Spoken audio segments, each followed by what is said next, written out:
Pada hari ini, sekolah kita menyertai program Jom Bersih Gigi serentak seluruh Malaysia.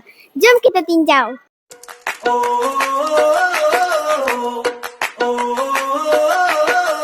Tell me what it takes to get you feeling alive. Tell me how to show you it's a beautiful life. I'll do anything to pull you into the light, 'cause everything will change when you open your eyes. Yeah. So don't you let the sunlight go out without you. Don't you realize how lucky we are? Open up your heart, baby, let it all go tonight. Live your life like it was running out. We're alive, we gotta scream it out.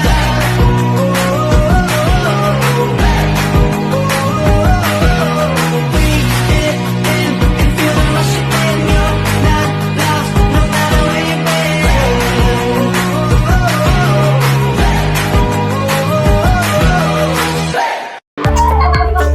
Assalamualaikum, Cikgu. Waalaikumsalam. Terima kasih kerana sudi bersama kami pada hari ini, Cikgu. Ya, semua.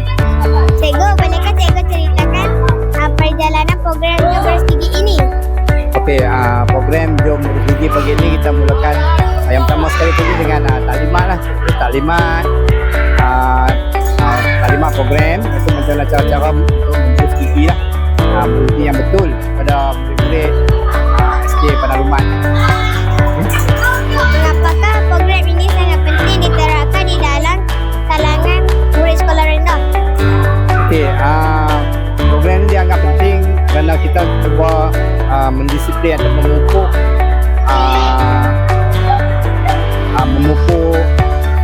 semangat kebersihan dari segi penjagaan gigi daripada kecil.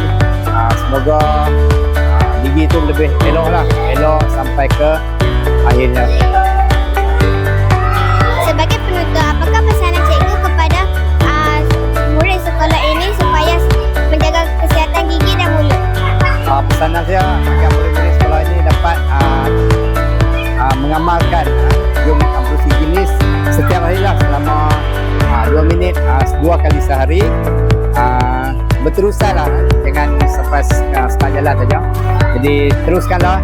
Semoga kalian semua sehat, gigi elok, bersih, senyuman manis. Itu saja.